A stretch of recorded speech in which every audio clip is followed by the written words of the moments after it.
Oke, saya share screen dulu.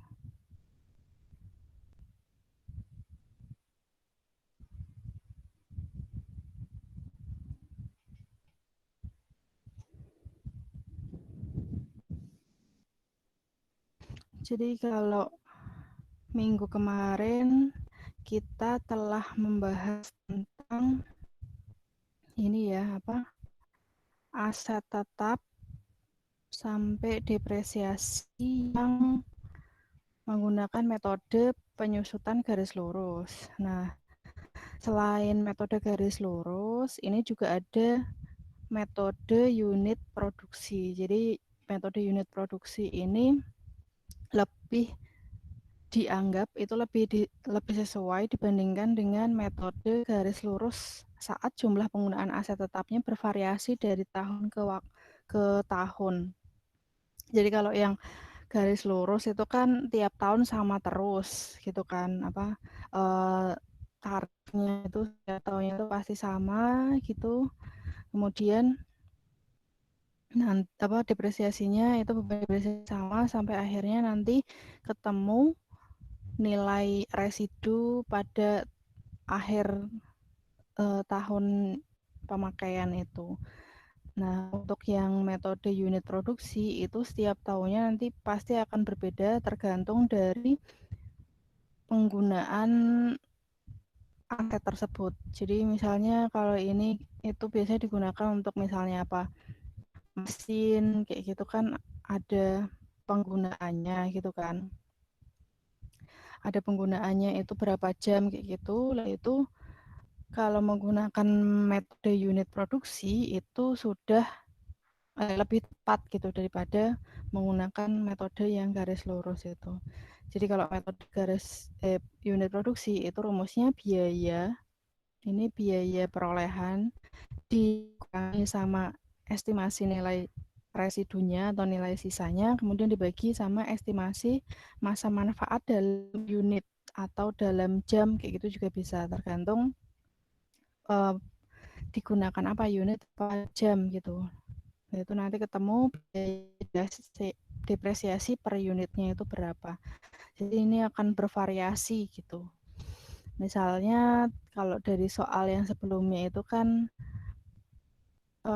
biaya perolehannya 24 ini ya ribu dolar. Kemudian kalau melihat masa manfaat berarti ini menggunakan yang jam yaitu 10.000 dan nilai sisanya 2.000. Tinggal dimasukkan saja sesuai dengan soal ketemu depresiasi per jamnya itu 2,2 dolar. Jadi nanti ya ini nanti akan bervariasi gitu. Bisa kan ininya masa manfaatnya itu akan berbeda gitu kan dalam unit apa dalam jam kayak gitu. Terus selain itu tadi berdasarkan unit produksi itu juga ada metode saldo menurun. Jadi biasanya itu kalau di perusahaan atau ini sih di perusahaan dan itu akan nyambung ke pelaporan pajak kayak gitu. Jadi pemerintah hanya menerima beban penyesuaian kayak gitu beban penyusut itu dengan metode yang garis lurus atau metode ini metode saldo menurun ini sih. Jadi biasanya perusahaan akan menggunakan ini sebagai metode penyusutan. Nah, untuk metode saldo menurun itu sebenarnya cara menghitungnya pertama itu ini mirip sama metode garis lurus, tapi bedanya dia tidak memperhitungkan ini nilai sisa atau nilai residu. Jadi langsung aja dari harga perolehan dibagi sama masa manfaat. Jadi 24.000 ini kan tadi berdasarkan soal dibagi sama 5 tahun itu berapa. Kemudian yang hasil perhitungannya ini nanti dibagi sama harga perolehannya, ketemu tarifnya itu berapa. Jadi ini juga bisa dihitung dengan ya ini langsung ini aja apa cara mudahnya tinggal 1 dibanding 5 0,20 atau 20% ini. Karena ini kan tadi 24.000 dibagi sama 5 tahun 1 dibagi 5 gitu kan. 24.000-nya itu dibagi sama 5 gitu. Terus kemudian dari perhitungan yang tadi itu, perhitungan yang seperti metode garis lurus kayak gitu tapi tidak ada nilai residunya dan ketemu tarifnya itu berapa lah, tarifnya itu nanti dikali 2. Jadi yang tadi 20% itu dikali 2 ketemu 0,40 atau 40%. Nah, di sini nanti ketemu tahun pertama biaya aset itu dikalikan 40%, kemudian setelah tahun pertama itu kan berarti tahun keduanya baru nilai sisanya yang dikalikan 40%. Jadi kalau untuk lebih jelasnya itu bisa lihat di tabel ini. Jadi nilai buku awal itu yang 24.000. Kemudian tingkat tadi depresiasinya itu 40%, maka depresiasi tahunannya tinggal dikalikan saja kan 9.600 ketemunya. Ini biaya depresiasi tahun yang pertama, kemudian akumulasi depresiasinya ini berarti tahun pertama 9.600, maka ketemu nilai buku akhir tahunnya ini tinggal dikurangi saja 24.000 dikurangi sama 14.000 sama 9.600, maka ketemu 14.400 gitu kan. Nah, nilai buku akhir tahunnya ini yang akan menjadi nilai buku awal tahun yang dikalikan sama tingkat persentase tadi itu, tarif persentase depresiasi itu dikalikan 40%, maka ketemu biaya depresiasi tahun yang kedua 5.760. Akumulasinya berarti yang tahun pertama 9.600 ini ditambah sama 5.760 yang tahun kedua ini. Jadi kalau akumulasi depresiasi itu berarti ya ini apa kita menambah antara depresiasi tahun ini sama yang tahun sebelumnya gitu. Kemudian nilai akhir tahunnya itu berarti nilai buku awal dikurangi sama depresiasi tahun yang bersangkutan gitu. Maka ketemu nilai buku akhirnya 8.640. Dan ini seterusnya kayak gitu ya. Jadi nilai buku yang akhir jadi nilai buku awal tahun dikalikan tarif ketemu depresiasi tahun yang akumulasi depresiasinya berarti depresiasi tahun ini ditambah sama akumulasi depresiasi tahun lalu ketemu berapa ini nilai buku akhir tahunnya itu berarti 8.640 yaitu nilai buku awal tahun dikurangi sama depresiasi tahunan. Nah, di sini dilakukan terus sampai ketemu nilai buku akhir yang diinginkan. Jadi kan tadi nilai bukunya itu diharapkan 2.000 misalnya kayak gitu. Ya udah berarti di sini nilai buku akhir tahunnya ternyata 2.000 itu pada tahun kelima kan, bener kan? Maka di sini 2.000 ditulis di nilai buku akhir tahun dan ini untuk menentukan biaya depresiasi tahun ini. Jadi tidak menggunakan tingkat persentase lagi, tapi menghitung ini kan nilai buku akhir tahun ini jadi nilai buku awal tahun yang kelima. Kemudian nilai buku akhir tahunnya kita memang menginginkan ini residunya kayak gitu. Maka untuk menghitung biaya depresiasi itu menghitungnya dengan cara nilai buku awal tahun dikurangi sama nilai buku akhir tahun. Maka ketemu di sini depresiasinya tahun kelima itu 1.110. Dan akumulasi depresiasinya berarti tinggal ditambahkan aja. Akumulasi depresiasi tahun lalu ditambah sama biaya depresiasi tahun ini. Gitu. Ini untuk yang metode saldo menurun. Nah, kadang itu perusahaan juga mengalami ini apa ya, perhitungan kembali gitu, menghitung kembali, mengira-ngira kembali gitu. Sorry, kurang besar ya. Menghitung kembali kayak gitu, nilai-nilai asetnya kira-kira memang sudah pas belum dalam mengestimasi nilai residu maupun mengestimasi sisa manfaat dari aset tersebut.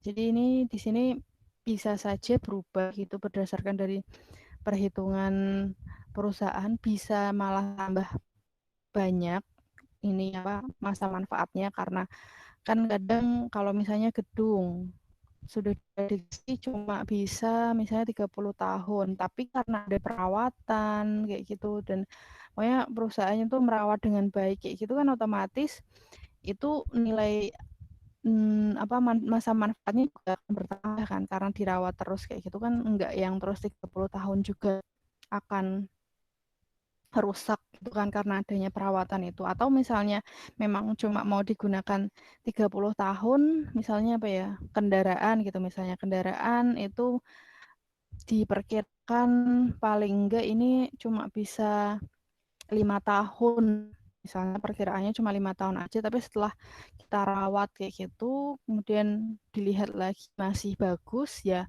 bisa saja terus perusahaan menilai ulang kalau ini kendaraannya kayaknya 10 tahun juga masih bagus nih. Harusnya berarti ada perubahan dalam menilai depresiasinya gitu kan. Itu bisa kita melakukan revisi gitu.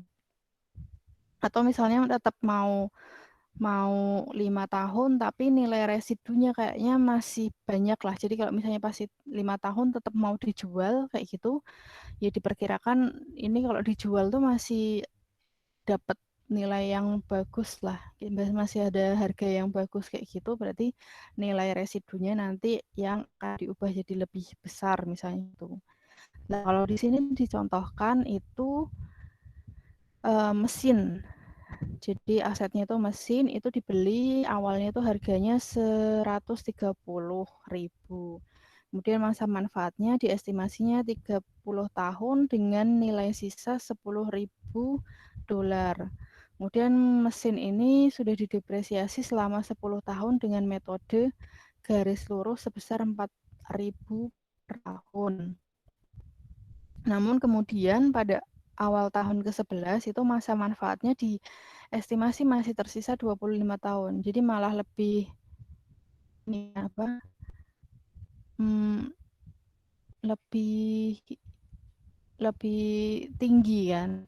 Jadi yang harusnya itu kan tahun ke-10 tahun ke-11 itu kan sisa manfaatnya itu sisa masa manfaatnya itu kan harusnya 20 tahun, karena ini kan 30 tahun kemudian sudah digunakan selama 10 tahun, harusnya masa manfaatnya 20 tahun, tapi ternyata malah setelah diprediksi itu malah nambah 25 tahun gitu. Kemudian nilai sisanya itu yang tadinya 10.000 jadi turun sebesar 5.000 lah. Berarti kan harus pada tahun ke-11 itu kan berarti harus ada perubahan biaya depresiasi gitu kan.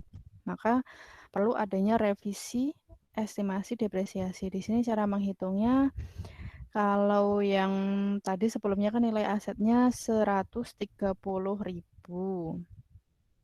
Kemudian akumulasi depresiasinya setiap tahunnya tadi katanya 4.000 per tahun. Berarti kalau untuk 10 tahun tinggal dikalikan aja 4.000 kali 10.000, maka ketemu 40.000 ini. Maka nilai buku akhir tahun ke-10 itu tinggal dikurangi aja 130.000 dikurangi sama 40.000 ketemu 90.000. Ini adalah nilai buku akhir tahun ke-10. Nah, kita mau menghitung biaya depresiasi yang baru, yang untuk tahun ke-11, yang di sini kan estimasi nilai manfaatnya jadi berubah, kemudian nilai sisanya itu juga berubah, itu nilai residunya. Maka dihitung kembali pakai rumus yang sama. Ini kan di sini garis lurus ya, berarti nilai bukunya itu berapa? Berarti menggunakan nilai buku yang terakhir, nilai buku akhir tahun tahun ke-10-nya, berarti 90.000 dimasukkan, kemudian dikurangi sama nilai sisa yang telah direvisi. Tadi kan sisanya 25 tahun, gitu kan. Kemudian dibagi sama estimasi nilai sisa yang revisiannya. Berarti ini dikurangi sama nilai sisa itu yang 5.000, yang nilai masa manfaat revisi itu yang 25 tahun. Maka ketemu biaya depresiasi tahunannya itu 3.400. Jadi yang tadinya 4.000 per tahun, sekarang jadi 3.400, lebih sedikit karena tadi ini masa manfaatnya itu jadi lebih panjang kayak gitu juga. Kemudian nilai sisanya juga tadi berubah jadi lebih rendah kan, tadinya 10.000 jadi 5.000, maka biaya depresiasi yang dikeluarkan semakin rendah gitu. Turun jadinya, turun 600 lah. Ini kan untuk satu buah mesin aja. Jadi kalau misalnya ada lagi yang berubah ya berarti nanti akan mempengaruhi juga ini kan total biaya depresiasi, dan ini juga akan mempengaruhi laba gitu juga. Laba yang diperoleh tahun ini gitu kan. Kemudian itu tadi mengenai biaya depresiasi. Nah, untuk aset itu biasanya kita juga mengenal istilah capital expenditure sama revenue expenditure. Jadi apa sih capital expenditure sama revenue expenditure? Jadi expend itu kan seperti biaya gitu kan. Kalau capital berarti modal biaya modal gitu kan. Jadi seperti pengeluaran modal, tapi kalau yang revenue expenditure berarti pengeluaran pendapatan atau ya beban gitu kalau revenue expenditure itu maksudnya. Jadi di sini itu expenditure kalau dia meningkatkan efisiensi atau kapasitas operasi dari asetnya, itu nanti masuknya di capital expenditure, dan itu akan mendebit akun aset tetap. Jadi ini seperti kapitalisasi gitu loh, mirip sama yang sebelumnya kita bahas, yang spare part minggu kemarin tuh loh. Kalau spare partnya itu dianggap dia itu nilainya material, kemudian dia juga bisa meningkatkan efisiensi atau kapasitas operasi dari aset tersebut, dan berarti kalau mau diakui sebagai aset itu maka ya ini dia spare part yang diganti itu juga akan dikeluarkan yang sebelumnya gitu kan, dikeluarkan dan digantikan sama spare part yang baru, harganya itu yang tercantum di laporan keuangan gitu. Lah tapi kalau misalnya di sini itu dia ekspenditurnya itu tidak meningkatkan efisiensi atau kapasitas operasi, ada pertanyaan lanjutan. Kalau dia meningkatkan masa manfaat apa enggak? Kalau misalnya tidak meningkatkan masa manfaat, maka dia masuknya di revenue expenditure, atau biasanya itu beban untuk perawatan atau perbaikan yang biasa gitu. Jadi memang kalau misalnya aset kayak gitu kan memang harus dirawat gitu kan, dan itu ya memang wajib lah kita merawat gitulah. Kalau misalnya dia perawatannya itu yang biasa-biasa saja, yang itu tidak meningkatkan masa manfaat kayak gitu juga, maka ini langsung dimasukkan sebagai revenue expenditure, dan berarti kalau dalam pencatatannya itu nanti akan dicatat sebagai beban perawatan atau perbaikan gitu. Nah, tapi kalau misalnya dia meningkatkan masa manfaat itu, maka dia masuknya di revenue expenditure, tapi pencatatannya berbeda. Dia nanti akan mendebit akun akumulasi depresiasi. Jadi akumulasi depresiasi itu kan saldo normalnya itu ada di sisi kredit kan. Jadi kalau semakin bertambah itu akan kalau semakin bertambah itu letaknya kan di kredit. Jadi kalau kita menjurnal depresiasi itu kan biaya depresiasi pada akumulasi depresiasi. Jadi akumulasi depresiasinya bertambah di kredit itu kan. Lah kalau ini di sini kasusnya ternyata ekspenditurnya itu tidak meningkatkan efisiensi atau kapasitas operasi, tapi dia meningkatkan masa manfaat, maka kita mengakuinya sebagai revenue expenditure, tapi di sini debit akun akumulasi depresiasi. Jadi akumulasi depresiasinya jadi berkurang gitu. Yang tadinya biasanya akumulasi bertambah terus setiap tahun, tapi karena adanya ini revenue expenditure, maka akumulasi depresiasinya akunnya itu akan jadi berkurang, jadi debit gitu. Nah, di sini ada macam-macamnya. Jadi kalau tadi capital expenditure itu kan pembelanjaan modal gitu. Ini misalnya ada ini masuknya di aset gitu kan. Dan yang termasuk ini tuh biaya awal, biaya pembelian maksudnya. Kemudian menambah misalnya spare part tadi itu. Terus betterment itu berarti ya menambah untuk menjadikan aset itu lebih baik lagi gitu kan, sama perbaikan yang luar biasa. Jadi perbaikannya benar-benar yang ya hampir hampir merubah total kayak gitu misalnya, itu ya masuknya di capital expenditure. Jadi misalnya kalau gedung ya berarti ada renovasi yang besar-besaran kayak gitu, itu bisa masuknya di capital expenditure. Tapi kalau misalnya ini perawatan atau perbaikannya normal atau biasa aja kayak gitu, itu masuknya di revenue expenditure atau pembelanjaan pendapatan. Jadi kalau misalnya hanya memperbaiki ngecat ulang dikit kayak gitu karena ada tembok yang dirasa udah nggak bagus kayak gitu, atau misalnya ada bocor-bocor dikit kalau gedung kayak gitu, itu masuknya kan di perawatan dan perbaikan normal, maka itu nanti masuknya di bagian beban perawatan atau beban perbaikan gitu. Masuknya di beban. Jadi bedanya kayak gitu. Jadi kalau misalnya benar-benar yang menambah, dan ini lebih ke materialnya itu sih, jumlahnya material apa enggak, sama itu tadi berpengaruh enggak sama kapasitas operasinya dan dia menambah masa manfaatnya apa enggak gitu. Kemudian itu sebelumnya minggu kemarin kan kita sudah membahas tentang akuntansi dalam mendapatkan aset tetap gitu kan. Pencatatannya seperti apa gitu. Kemudian tadi yang depresiasi.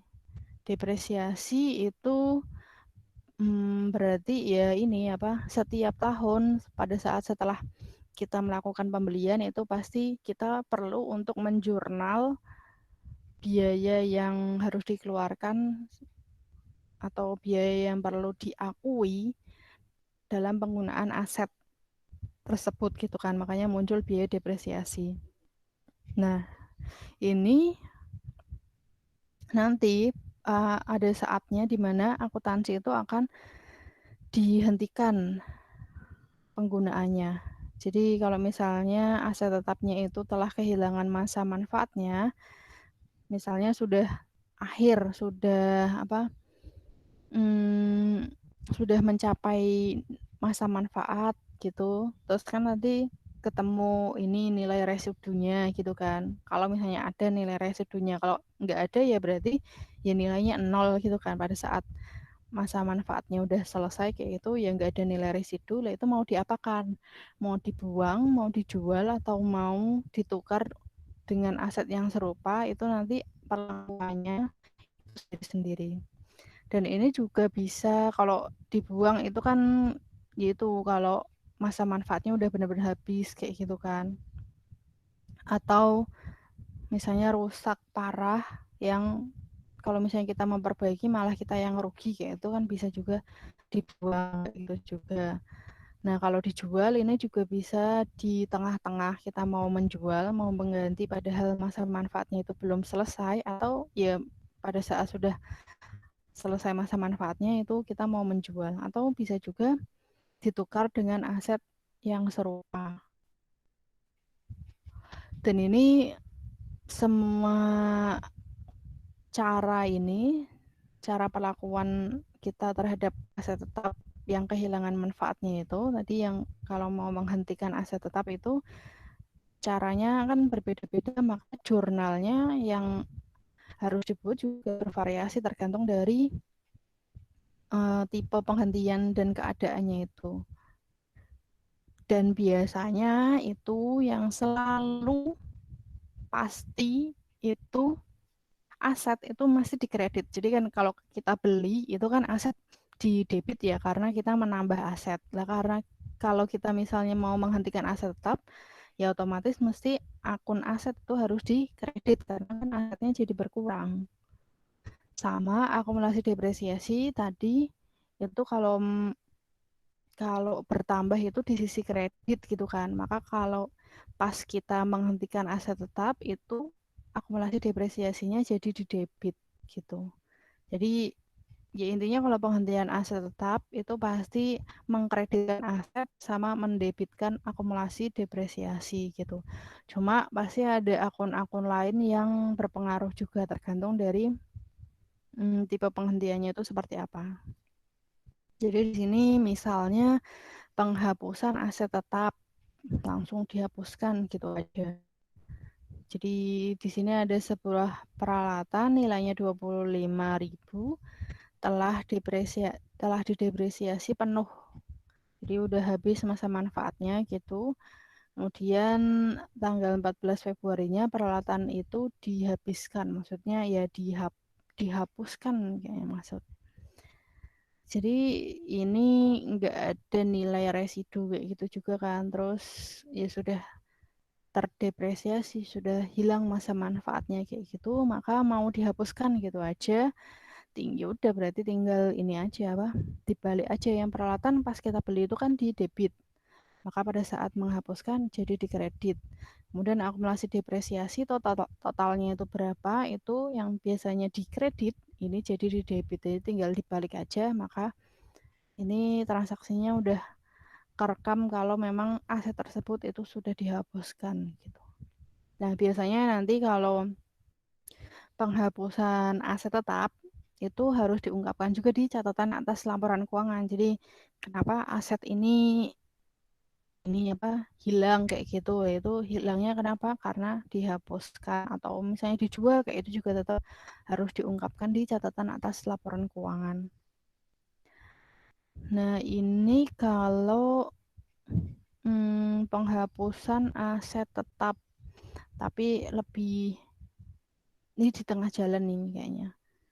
Jadi ini soalnya peralatan senilai 6.000 didepresiasi secara garis lurus dengan tingkat 10% per tahun. Terus saldo awal tahun akumulasi depresiasi peralatan itu 4.750 dan peralatan tersebut dibuang pada tanggal 24 Maret. Jadi ini dibuang di tengah-tengah kayaknya. Kan bisa juga terjadi seperti itu kan. Jadi udah dikiranya kayaknya udah nggak bisa dipakai lagi yaitu terus dibuang, maka di sini itu harus diakui biaya depresiasi sampai tanggal pembuangan itu. Jadi kalau depresiasi itu kan setiap tahun, tapi setiap tahun dan biasanya dihitungnya itu pada akhir tahun gitu kan, pada akhir periode gitu. Lah, tapi di sini kan ternyata masih digunakan sampai Maret kan. Jadi ada waktu 3 bulan di mana aset aset tetap tersebut digunakan. Maka ini masih tetap harus dihitung beban depresiasinya. Maka di sini tetap menjurnal beban depresiasi yaitu beban depresiasi peralatan pada akumulasi depresiasi peralatan. Tapi nilainya itu enggak 600. 600 itu dari yang ini kan setiap tahun itu kita menggunakan metode garis lurus. Tingkatnya itu 10% per tahun. Berarti kan per tahunnya harusnya 600 ini ya. Maka kalau digunakan cuma 3 bulan gitu aja ya berarti 600 dikali 3 per 12. Tadi kan 3 bulan per 12 bulan gitu kan. Berarti 600 dikali 3 per 12 itu 150. Ini beban depresiasi untuk tahun di mana aset tetap tersebut dibuang. Nah, kemudian pada saat membuang itu baru deh kita ini membuat jurnal, dan ini kita membuatnya sesuai dengan keadaan yang sekarang ya. Kan tadi kalau misalnya menghapuskan aset tetap itu kan akumulasi depresiasinya jadi di debit, kemudian peralatannya jadi di kredit. Nah, ini ditulis dulu. Akumulasinya itu kan jadi 4.900. Di sini dihitungnya dari yang saldo awal tahunnya itu kan 4750, kemudian ditambah sama depresiasi yang sampai Maret ini kan. Maka jadi 4.900. Kemudian peralatannya itu 6.000. Lah kan masih ada gap nih, ada selisih sebesar 1.100. Sebesar 1.100, dan ini nilainya malah kita rugi kan. Maksudnya yang peralatannya 6.000, kemudian akumulasi depresiasinya masih 4.900, maka itu malah malah rugi gitu. Makanya di sini dimasukkannya rugi penghapusan aset tetap sebesar 1.100 itu di debit. Tapi kalau misalnya pada saat penghapusan itu kita malah untung, berarti nanti otomatis malah, tapi nggak bisa sih, akumulasi depresiasi nggak mungkin terus lebih besar daripada peralatannya ini sih. Jadi pasti di sini nilainya pasti rugi kayak gini, karena tadi berhentinya di tengah-tengah, berarti belum selesai masa manfaatnya, kemudian langsung dibuang. Ini ya masuknya di kerugian penghapusan aset tetap gitu. Nah, nanti ini baru pada saat penjualan itu kita mengenal laba atau rugi. Jadi kalau yang penghapusan aset tetap di tengah jalan, padahal masih belum habis masa manfaatnya, itu pasti rugi kan kita. Tapi kalau misalnya penjualan aset tetap itu bisa juga kita untung, atau rugi juga bisa, atau impas kayak gitu juga bisa, nggak rugi nggak untung kayak gitu, tergantung harganya, itu harga penjualannya itu berapa gitu kan. Jadi di sini kalau ada penjualan aset tetap nilai peralatannya 10.000, didepresiasi 10% secara garis lurus, maka ini berarti nilai setiap tahunnya itu 1.000 gitu kan, nilai garis lurus biaya depresiasinya gitu.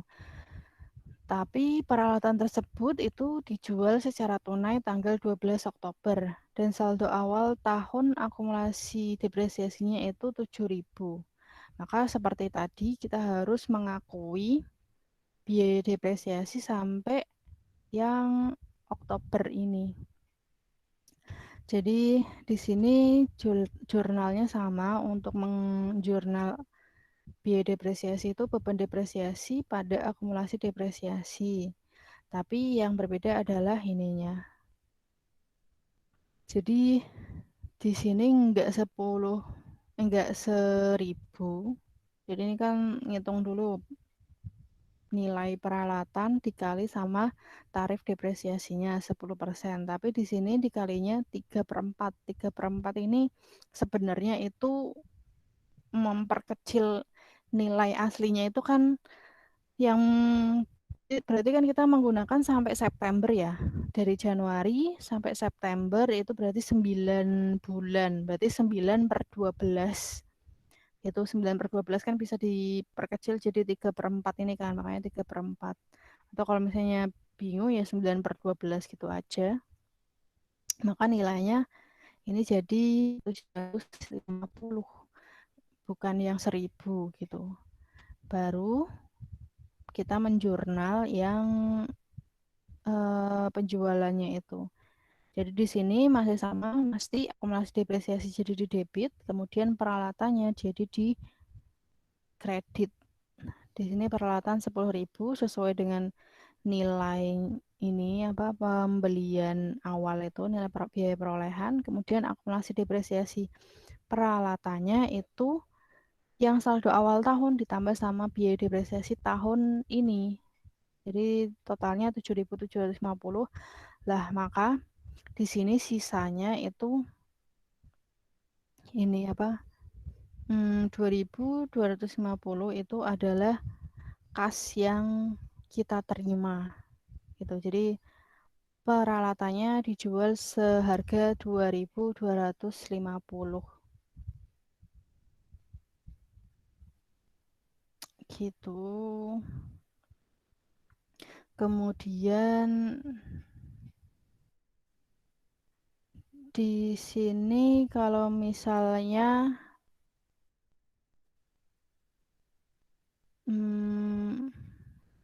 ini asumsi keduanya itu peralatannya dijual sebesar 1.000. Ini kan kalau ini enggak ini ya enggak ditentukan ya peralatannya jual berapa. Jadi ini asumsinya di sini diasumsikan tidak rugi maupun tidak untung. Makanya di sini ya ya udah kita jadi nanti mau menjualnya sebesar 2.250 gitu aja.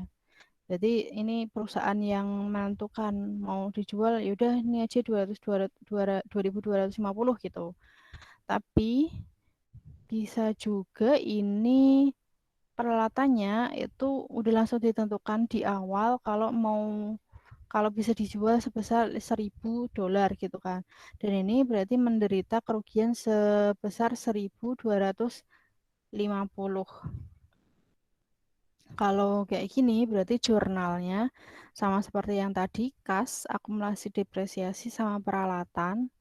Tapi di sini ada tambahan kerugian penjualan aset tetap sebesar 1.250. Jadi peralatannya 10.000 sama seperti soalnya. Kemudian akumulasi depresiasinya itu sampai tahun ini itu berapa? 7.750. Kemudian kas yang diterima 1.000. Maka nilai sisanya ini yang masuk di kerugian penjualan aset gitu. Tapi kalau misalnya ini apa asumsinya adalah untung, jadi dijualnya 2.800 gitu kan. Berarti ada untung gitu kan. Kas, akumulasi depresiasi sama peralatan itu nilainya pasti kayak gini. Jadi udah dari awal mau untung mau rugi, kayak itu pasti nilai kasnya itu di debit, kemudian akumulasi depresiasinya di debit juga, peralatannya di kredit. Karena ini kan kita nerima kas menjual itu kan berarti ada kas yang masuk gitu kan. Tapi tergantung kita impas atau rugi atau laba. Nah, di sini kalau laba itu letaknya di bagian kredit.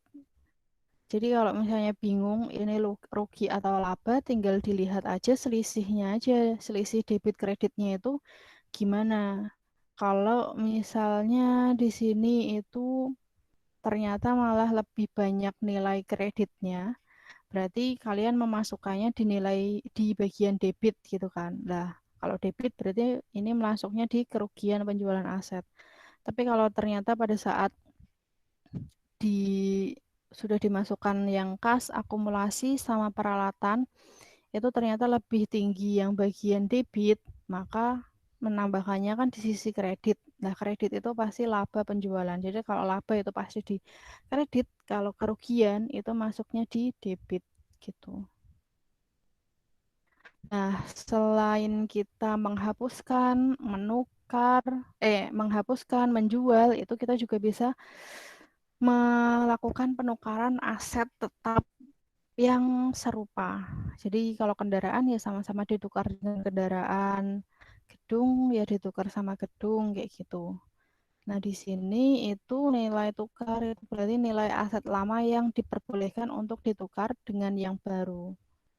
Kemudian di sini ada istilah BUT, itu untuk saldo terutang peralatan baru setelah nilai tukar dikurangi. Nah, kalau nilai tukarnya lebih besar daripada nilai bukunya, maka itu kita berarti untung. Tapi kalau lebih kecil berarti kita rugi gitu ya. Jelas kalau misalnya nilai bukunya lebih kecil ya berarti malah untung. Kalau nilai bukunya nilai pertukarannya itu lebih, kita fokusnya ke nilai tukarnya ini sih. Nilai tukarnya itu lebih besar ya otomatis kita untung, kalau lebih kecil berarti kita malah rugi gitu. Tapi untuk pertukaran aset tetap serupa ini dia kalau misalnya untung itu malah tidak pernah dicatat atau tidak diakui kayak gitu. Tapi kalau rugi kita harus mengakuinya. Jadi kalau untung ya udah dibiarin aja kayak gitu, nggak ada pencatatan untungnya berapa gitu enggak. Tapi kalau mengalami kerugian kita harus mencatat. Di sini ada contoh pertukaran aset tetap serupa itu harga peralatan baru yang diterima 5.000. Kemudian biaya aset lamanya 4.000. Maksudnya harga aset lamanya dulu itu pada saat perolehan itu berapa? Itu sebesar 4.000. Nah, sampai tanggal pertukaran itu akumulasi depresiasinya 3.200. Maka nilai buku per tanggal pertukarannya itu tinggal dikurangi aja. Nilai buku aset lama dikurangi sama akumulasi depresiasi ketemu ini 800. Nilai buku per tanggal pertukarannya 800 gitu aja. Nah, untuk yang pertama ini untung. Kasusnya untung gitu. Jadi nilai tukarnya itu 1.100. Nilai tukarnya 1.100 padahal nilai bukunya itu 800. Berarti kan untung. Gitu kan. Berarti untung sebesar 300 kan 1.100 dikurangi 800 itu 3.000. Nah, di sini karena untung itu, tadi kalau untung itu tidak diakui atau tidak dicatat dalam pelaporan keuangan. Nah, untuk nilai kas yang dibayarkan itu berarti menghitungnya dari 5.000, yaitu harga peralatan yang baru diterima, itu dikurangi sama nilai tukarnya. Nah, tukarnya itu kan ya maksudnya ini apa? Kita ininya apa? Jumlah nilai tukarnya itu berapa, maka ketemu kas yang dibayarkan itu berapa. Nah, untuk biaya aset barunya itu menghitungnya dari boot ditambah sama nilai buku. Bootnya itu maksudnya ya ini kas yang dibayarkan itu ditambah sama nilai buku yang sekarang tanggal pertukaran itu 800, maka ketemu biaya aset barunya 4.700. Jadi ini yang nanti akan diakui sebagai nilai peralatan baru. Jadi jurnalnya seperti ini. 19 Juni peralatan ditukar dengan untung 300. Jadi 300 kan dari yang 1.100 nilai tukarnya, kemudian nilai bukunya 800. Maka sama seperti tadi, akumulasi depresiasi peralatan itu di debit, kemudian peralatan di kredit. Tapi di sini peralatan yang lama kan. Lah ditukarnya kan sama peralatan yang baru. Maka peralatan barunya masuk di bagian debit. Akumulasi depresiasi peralatan 3.200 itu dari soal. Akumulasi depresiasi per tanggal pertukaran. Kemudian peralatan yang lama itu sebesar 4.000 itu juga berdasarkan dari soal. Biaya perolehan awal itu berapa dimasukkan.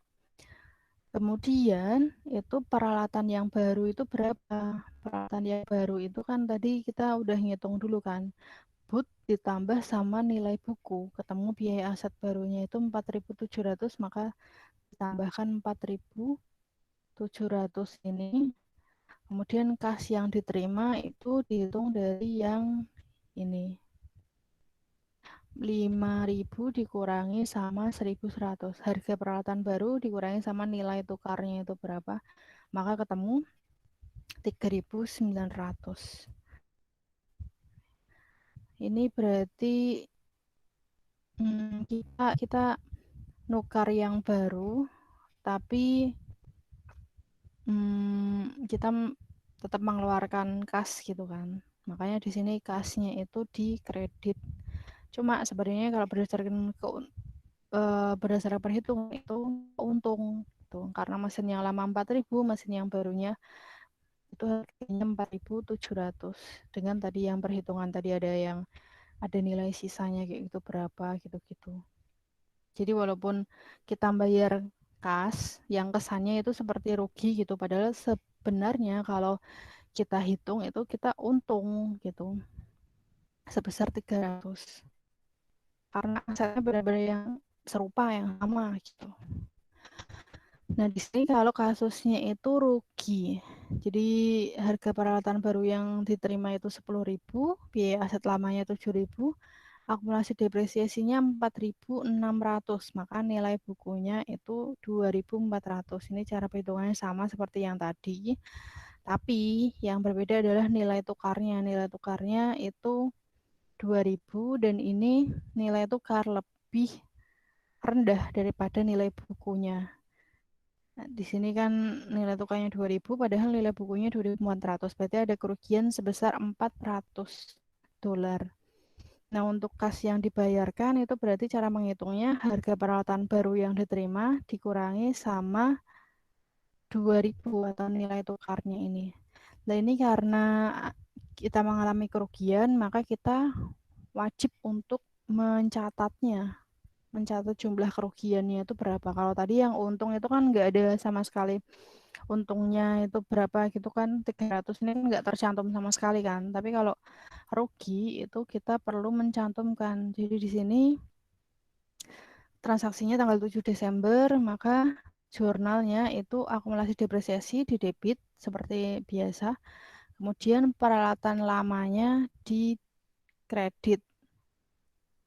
Yang pokoknya yang harus dimasukkan pertama itu ini dulu aja pokoknya. Akumulasi depresiasi berarti berdasarkan tadi yang di informasi awal totalnya 4.600 itu kan.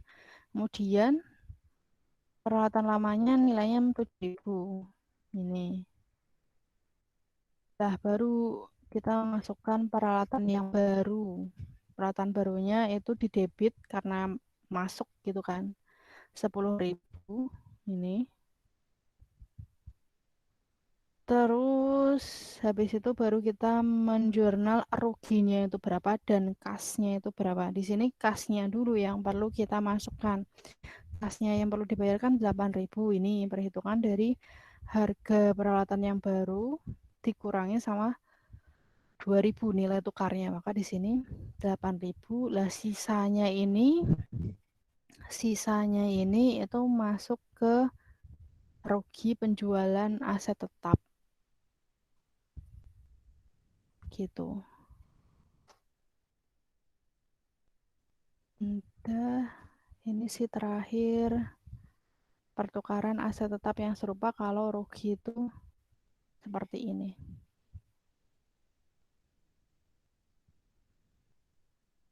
Oke, sampai sini apa ada pertanyaan? Tadi kayaknya ada suara.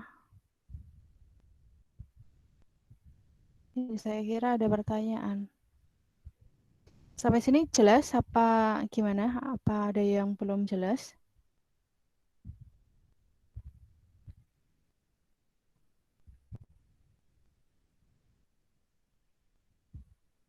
Halo?